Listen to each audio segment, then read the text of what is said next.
Hello, people, and welcome back to Livebox, the bite-sized entertainment show on Live at the Quays. I myself, Alex Charles, and I'm joined by Anna. Hi. So, hope you guys enjoyed the previous episode. But today we have a little bit of a different sort of episode. We're going to be diving into the world of mean tweets in our new segment, which is quite fitting, as counterculture is a big thing now, especially today in society. But first off, we're going to dive into the latest news that was given out by Kelly Rowland. So, should we get straight into the show? Yeah.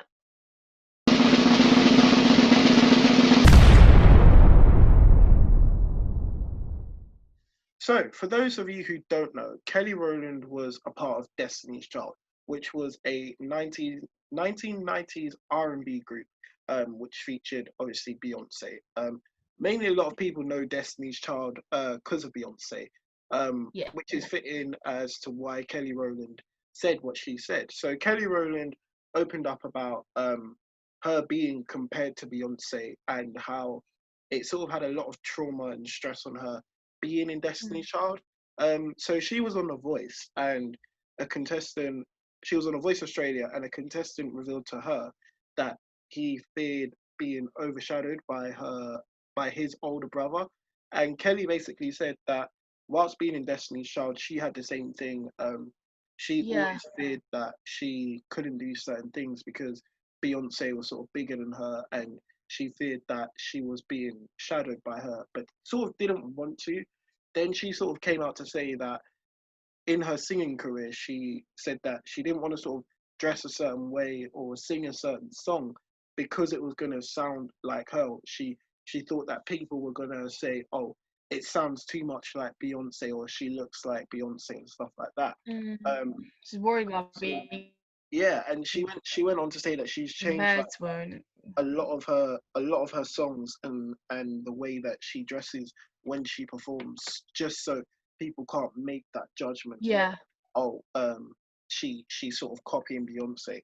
So I think the main sort of question is, can you sort of understand Kelly Rowland's perspective of it, but also definitely, because blame it's something it's something that so many of us experience, like being overshadowed by, say, like someone older in your family, or even like if you have a friend your age who is better at something that you also do.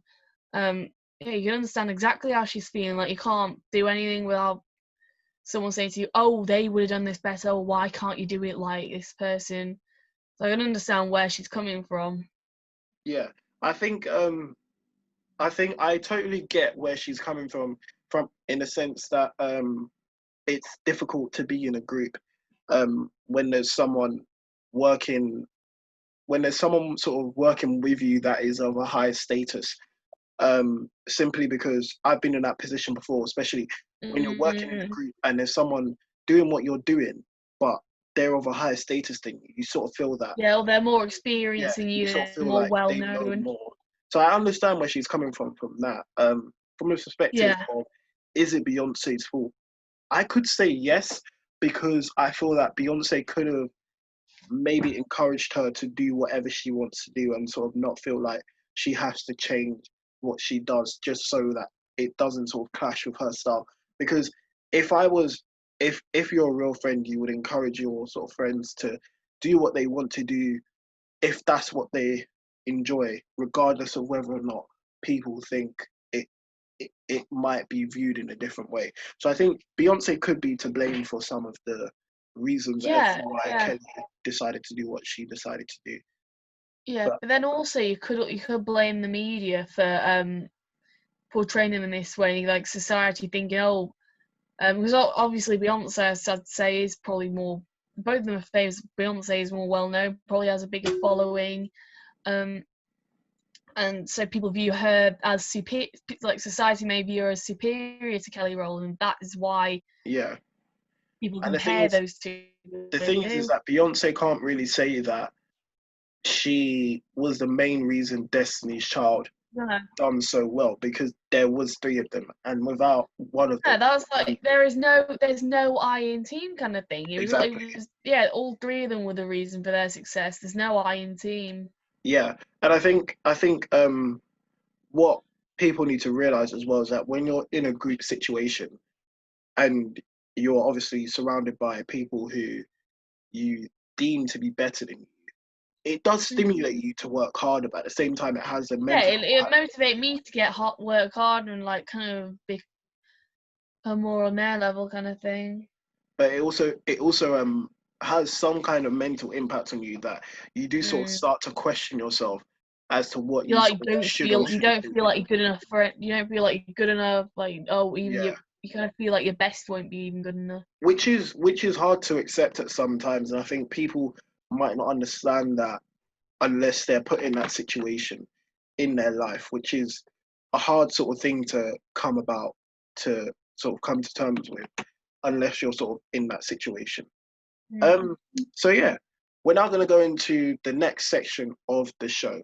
Uh, should we call it mean tweets? Just give Mean it a nice tweets, name. yeah.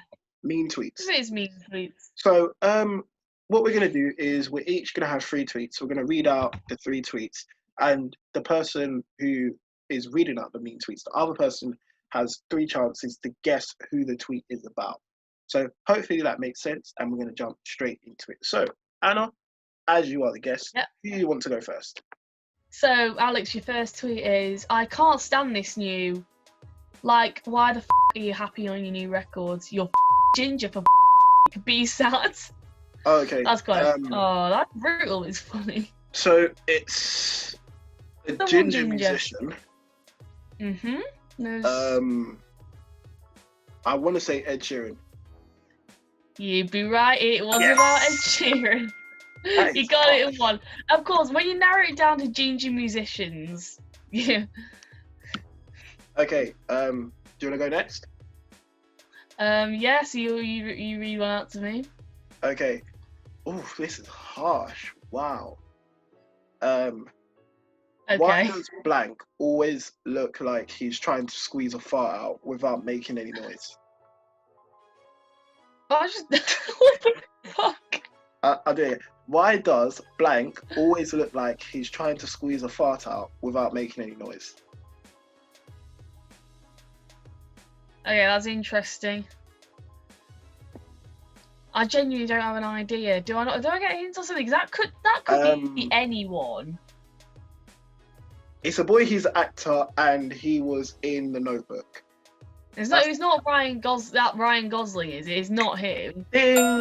There you go. Oh, okay, see, when you said The Notebook, I was like, So why does Ryan Gosling? Why does Ryan Gosling always look like he's farting? Why does Ryan Gosling always look like he's trying to squeeze a fart out without making any noise?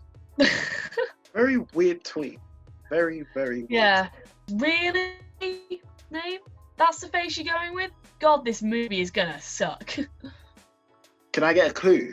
He was in one of the films he was in was Avengers Assemble. That is the clue. That could be anyone. He wasn't a lead role. He was a kind of a it wasn't a lead role. It wasn't like the main role in it, but yeah.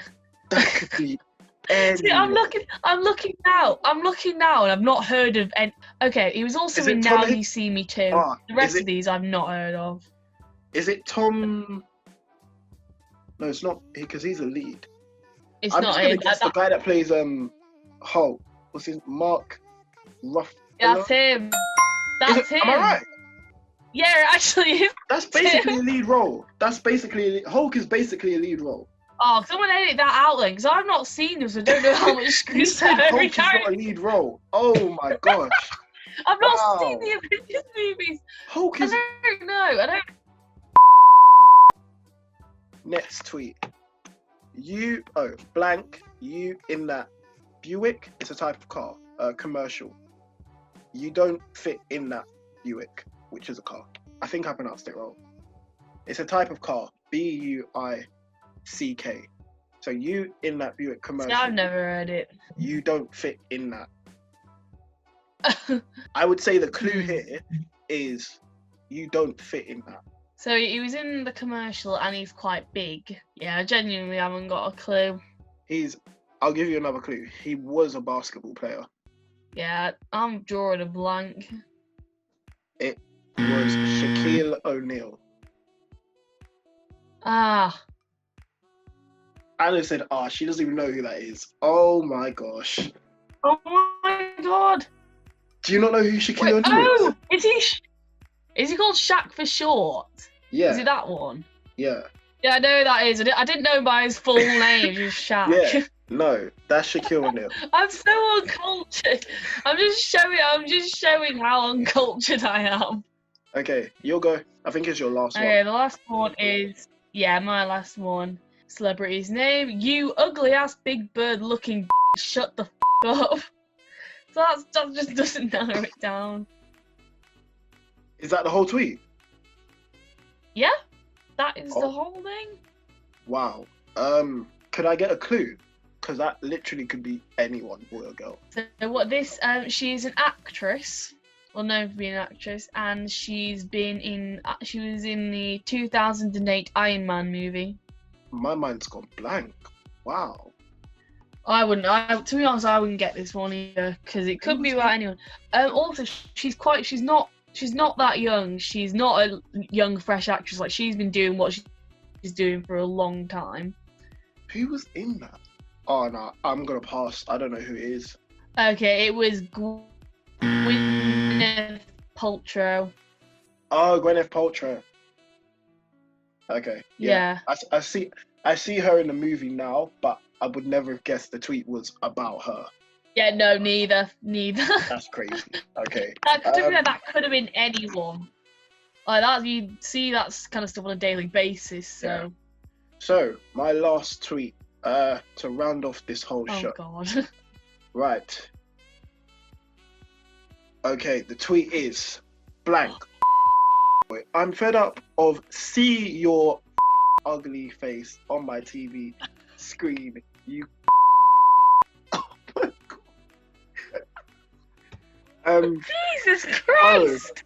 Oh, you're not the center of the universe. You. Oh my. Oh my God. This is terrible. It's the thought that someone's come up with. Oh my God. Who are these people? How are they? Right. Are they okay? So, the tweet was clue. Someone needs to go back and whoever wrote that needs to go back and do the GCSE English again. Okay, I'll give you a clue. It's an American actor, and he was in. I know 2 films he was in, but if I give away one of them, it's going to be so obvious. Okay, do the lesser known one then. Trying to think which one you would know. Have you seen? He was in X-Men First Class, and he was also in Apollo 13, I think it was. I don't actually know. I don't know if I've seen the X-Men series. Is the person in question actually gay, or is this? I don't think he is. I think he's got a wife. I think he's got a wife. Yeah, he's got 4 children, I think. Last time I checked. So he's not gay, as I'm aware, but yeah. So what's your guess? I think I'm gonna have to pass on this because that could be about anyone. I'm not familiar with the X-Men films. So the answer was Kevin Bacon. He was in Mystic River, Apollo 13, X-Men, a few other films. That makes sense. Oh, but he's been in X. Why didn't I get that? The grammar on these tweets. Yeah, the grammar is shocking. Absolutely horrible. It's a different world. It's absolutely wow. I don't understand it. I actually don't. But I think we're gonna wrap up today's episode because that mean tweets quiz. Wow. I'm just still in shock as to how someone can type like that. I don't get it. But thank you guys for joining us today. Thank you. We hope you have enjoyed this episode of Livebox. If you have, don't forget to leave a like, comment, and subscribe. And we shall see you next time for the next episode. Until then, stay blessed, guys, and thank you for watching. Bye. Bye.